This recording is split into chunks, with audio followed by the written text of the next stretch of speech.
you know, the Wolf Run decks already have a good match against aggro, so I think I'm almost positive it was Jerry. Yeah, it was Jerry. It was Jerry because he reviewed 4 different deck archetypes Yeah. that you should run this weekend, and one of them was that. Yeah, and so he was saying, you know, cut the Glimmer Post and put the Cavern of Souls in. Now that's something that Alan is actually not playing in his main deck. He has them in the He's sideboard. got 3 in the board, so that's interesting. Well, we're live. underway. So Matt goes. Matt follows up Alan's Copperline Gorge with a isolated chapel, and we're just in land go mode here. So Alan's got the Whip Flare in hand. You can already see that already. Not going to do very much. It's not going to kill really anything in Matt's deck. No, not really. In Matt's deck. Well, he'll side that one out. Yeah. So, you gonna get a ponder here? Yep. So Matt ponders. He's got Day of Judgment, land in his hand.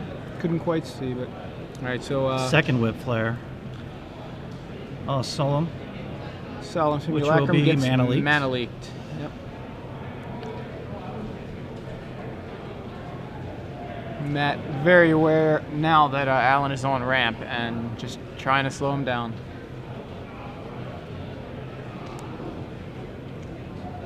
Well, the good thing about it, like I said, he's got that Day of Judgment to back him up right away. When he plays Time It, he plays the Titan. Yeah, I was gonna say he's got Liliana available as well. Liliana. So Liliana's gonna be trouble. I mean, even if a Titan resolves. Ooh, he's looking to discard the Day of Judgment. Yeah, discards Day of Judgment. Yes. I think that was his second copy though. He has a second one in his hand. Yes, he does. So plays a land, passes back, and Alan, of course, discards Whip Flare. Well, now he's up to 5.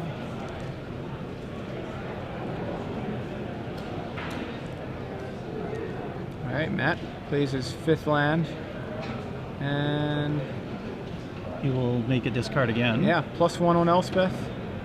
Second Whip Flare for Alan, and it looks like an Evolving Wilds for Matt. And Curse of Death's Hold. I like how he put it all the way across the table. Well, he knows he's not going to be able to counter it, so Yeah. you know, you might as well know that. It really doesn't affect him that much, but still, -1 always helps.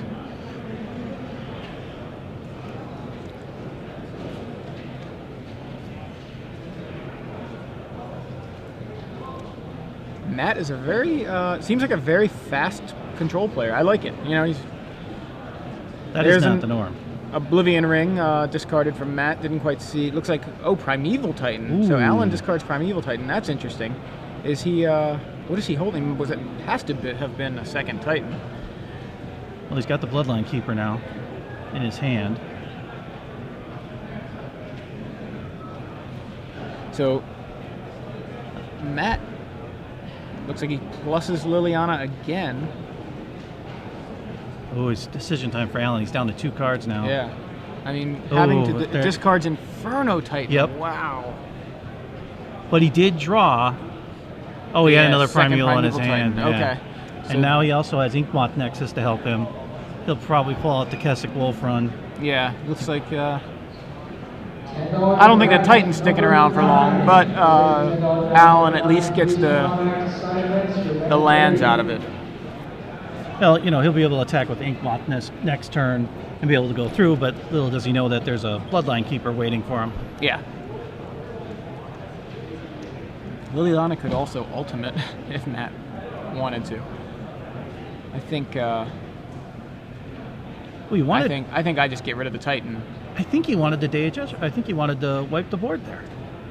He Yeah, tapped for maybe he 4. was thinking. Oh, he did. Yeah, is he going to Day of Judgment and then ultimate Yep. Liliana? I think that's what he's doing. And Ultimate Liliana. Okay, yeah, I like that plan too. Gets rid of the Titan and. Oh no, he didn't ultimate Liliana? No, I thought no, that's what he made did. him He discard. just clustered. Sorry, I couldn't read the number on the die no. very well. But there's a Bloodline Keeper from Matt. Both of these guys playing very fast. this is an interesting situation. Now he's playing strictly on the draw, top decking, and that's just never good in a situation like this, especially against control. Oh, Yeah. Acidic Slime. Acidic Slime, you know, it's fine, but it's not a big deal. It's just gonna destroy one of his lands. I think Matt's already done plenty. Okay. So yeah, it destroys Yeah. a land. Already done plenty with those lands. I don't think he's that sad about losing out there. So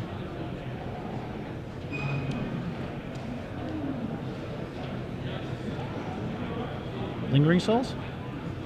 yeah, it looks like a flashback Lingering Souls. Yeah. Didn't quite see the actual card, but just from the results. Yeah. So Liliana ticks down. Actually, gets rid of the acidic slime, and Matt passes back. That's interesting. Why is he's making some vampires. Okay. Yeah. I'm surprised he didn't attack, but I guess he just wants to make more guys. Well, he's got those 3 Inkbot Nexuses to go against, and you know they're going to get chumped immediately when they attack. So. Yeah, Alan seems to be at this point pretty flooded, but he could get. He's running out of options. Things could get scary because he's going to have a lot of land and the Wolf Run. Yeah, but he's running out of options for cards he can play. I mean, he's got, what, 2 Primevals in there, one of his Infernos. His options for hitting a bomb to stick is not exactly that great. Oh, he swings in. And Alan takes it all, so just 4, I think. Number 9, Richard Anning, please come to side events. Liliana, meanwhile, pluses back up a couple, and Inferno Titan. Alan casts Inferno Titan, and Matt with nothing in hand. He will tap it Can't to get counter another it. one. Yeah, so Alan takes out the Bloodline Keeper, Matt taps the Bloodline Keeper to get a vampire out of it before it dies. And Liliana takes care of that Inferno Titan, and Matt swings in for 6, knocking Alan to 10. Rampant Growth. Rampant Growth from Alan's not so impressive here, but thins his deck a little bit. Immediately passes. I think all he's got to do is swing in here. He's got a 3-turn clock now. He's gonna.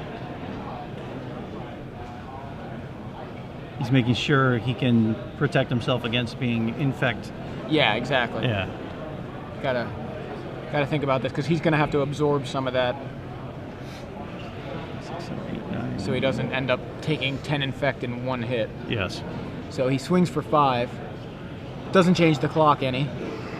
Puts Alan to 5. Discards to put Liliana back up. Yeah. And he scoops. Yeah, Alan scoops. So I'm the one thing I'm surprised Matt didn't do, and maybe it was the right call. Obviously, he won the game, so it was okay. Was Ultimate Liliana, because I feel like he had her above. He had her at like 7 counters, 8 counters, I think, even at one point. Yeah. Where he could have used her ultimate and made it, so Alan really wasn't left with much at all. So he didn't even have to fear the Ink Moth Nexus situation. But obviously Liliana was necessary to stick around, or he needed Liliana to stick around to deal with those Titans that ended up resolving. So the Acidic Slime and the Inferno Titan, actually. I almost wonder if he was more concerned about the Titans coming out, even though there were 3 of them already gone, and that was 3 out of his 8. I almost wonder if he was concerned about that, looking at, I can discard a card, I don't need anything. If I discard Lingering Souls, it comes right back into play. He was sitting in really good position. Now, what do you think we could get Alan the sideboard in here? Well, Cavern of Souls, I think, is definitely coming in, and I'm pretty sure he's just swapping out some Glimmer Posts for the Caverns. That would be my guess. But he's got 3 Caverns, 4 Glimmer Posts, so I guess he can keep a Glimmer Post in there. Maybe a Ratchet Bomb? No? So, let me see.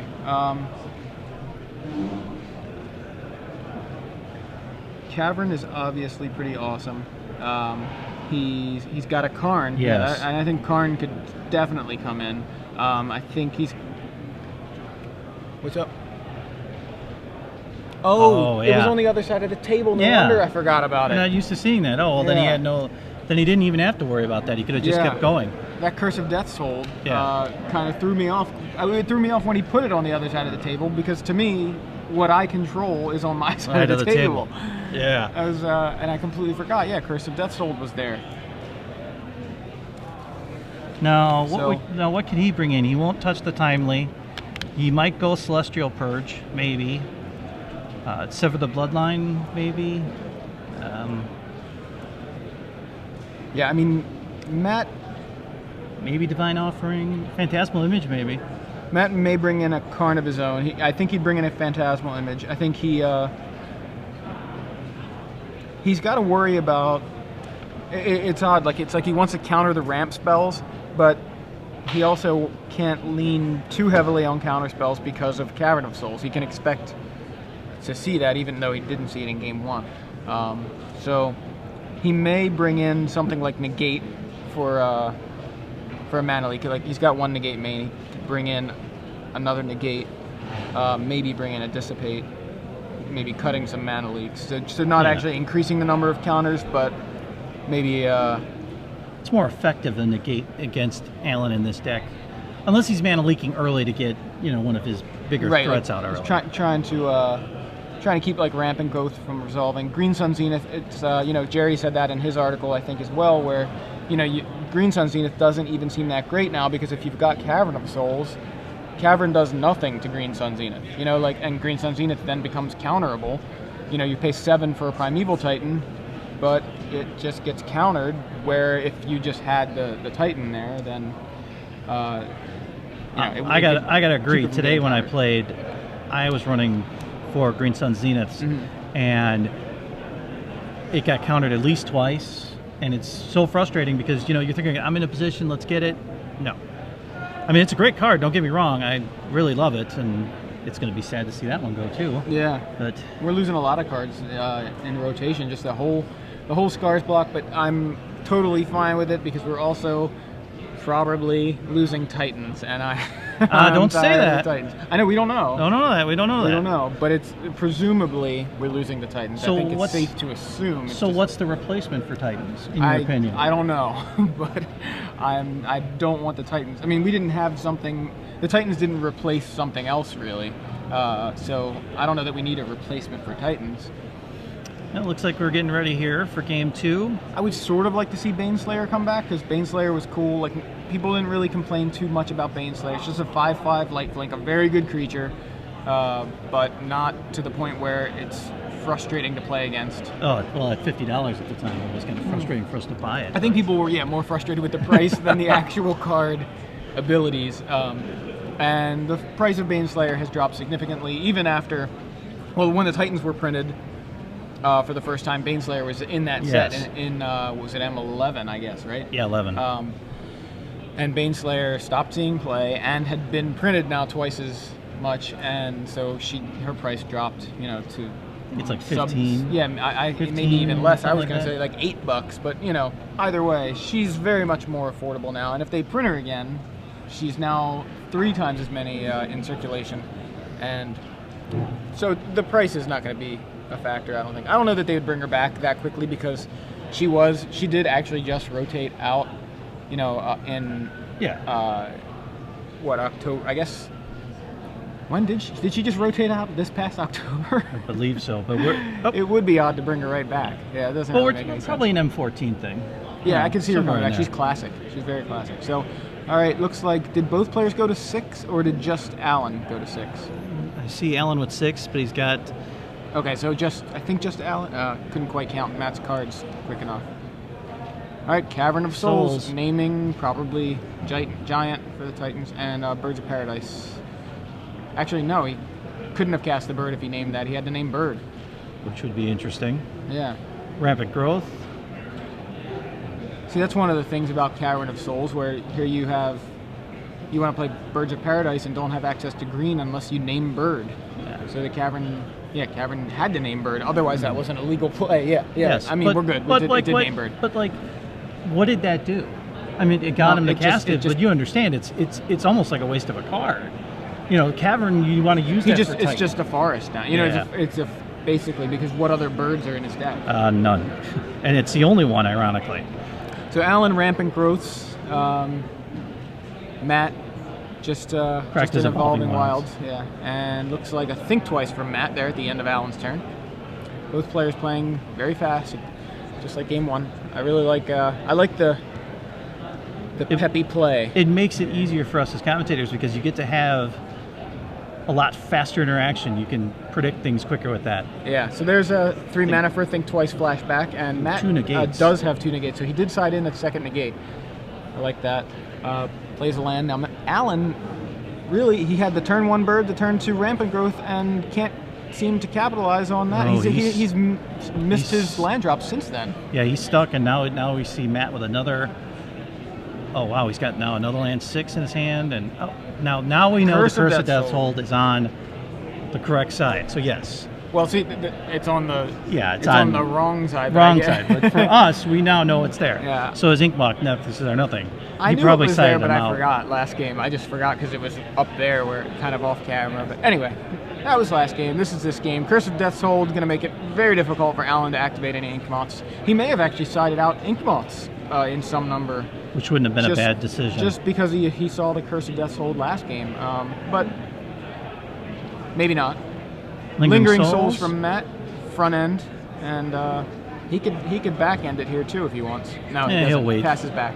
He'll wait because he wants to save the negates. Now notice Alan keeps looking at the top of his deck, almost as if he's looking for a miracle.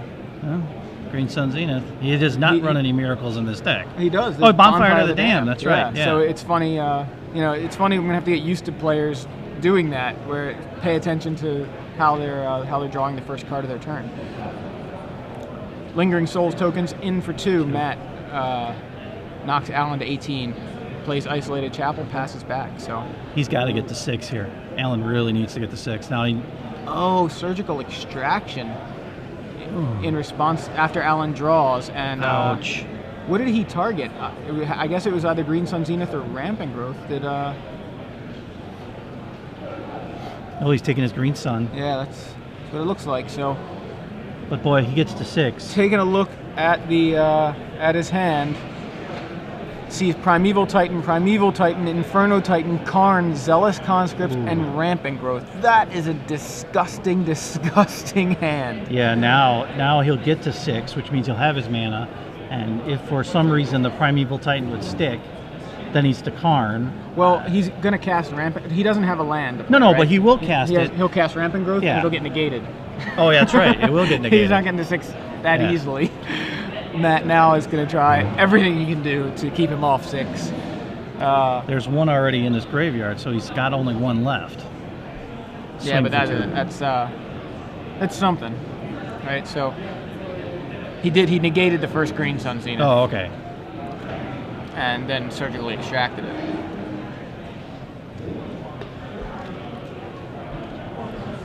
So I'm going to see what Alan does here. So. Oh, I think he said he was pointing to cast Rampant Growth. Yeah, did he say I'm going to cast Rampant Growth and I'm going to play now negate? It's negate. Yeah, it was a very, all the action happened in conversation before it happened on the table.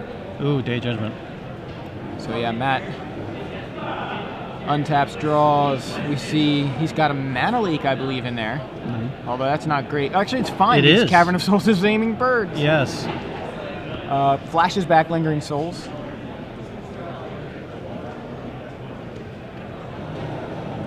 Matt's relatively safe here. So, okay, Primeval Titan.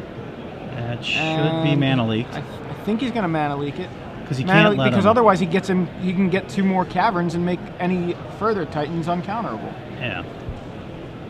I mean, he doesn't even need to get 2 more caverns. He could just get 1 more cavern. He knows that he has an Inferno Titan. Yeah, you Mana Leak it. Yes.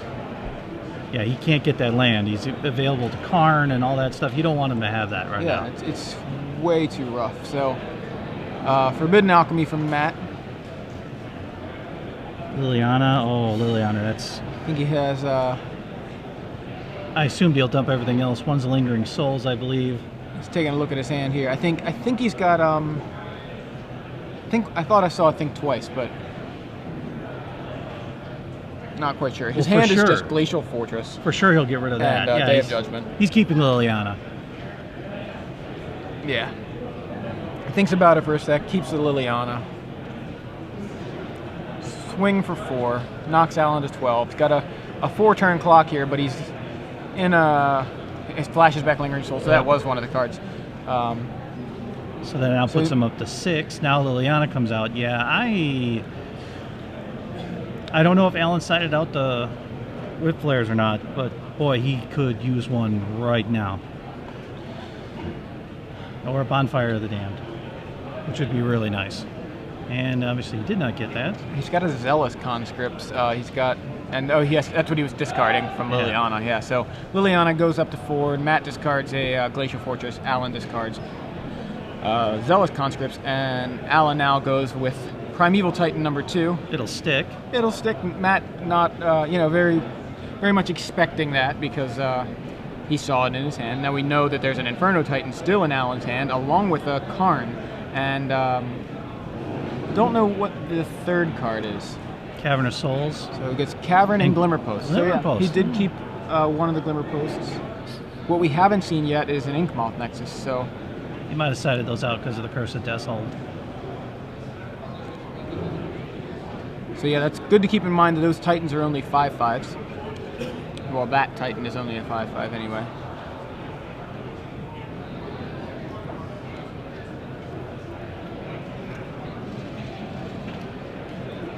All right, Matt. Think twice. Flashes back, think twice. Yep. Ponder. Yep, ponder. Land, Gideon. Oh, Gideon. Gideon's nice. Hello. I'm loving Matt Hoey's deck. Well, because it's even better right now because he can just keep forcing Liliana after he makes a kill this one to discard a land, and it's going to mean nothing to him. And with Gideon out there, he'll just direct everything at it if he has to. Yeah, that cavern named Giant, by the way. That was, yes. I think I kind of expected it and didn't even think to ask. So Liliana gets rid of the Primeval Titan. Swings for another 6. Yes, 6 in the air now. So Alan should be at, I believe he should be at 7, I think? Check Alan's, yeah, 7. Oh, 7. Because of the Glimmer Post. Oh, yeah, Glimmer Post Game of Life. Yeah. And Gideon joins the fray here. And cast Titan. Inferno Titan. He's going to cast Inferno. 3 of them. Yeah, now he's got an option here. He can take care of Liliana. Oh, he drew a third Primeval Titan. What is he thinking? I kind of think the Inferno Titan might have been a better choice there because he's already facing down a lot of flyers. Unless he has Inkmoths in there still. No, Kessig. Gets Kessig Wolf Run. Oh, he knows what he did wrong. He realized he grabbed the wrong card. Oh, so I think that was a concession. Oh, it was a little bit unclear. Maybe Jesse, can we get just a clarification on what happened there? Well, he shook his hand. I assume. Yeah, I mean it looked like it. I just wondered if he had the Infernal Titan in his hand. Yeah, because I'm looking at it. Yeah, because Gideon can just swing in with those tokens because he casts Primeval Titan. That's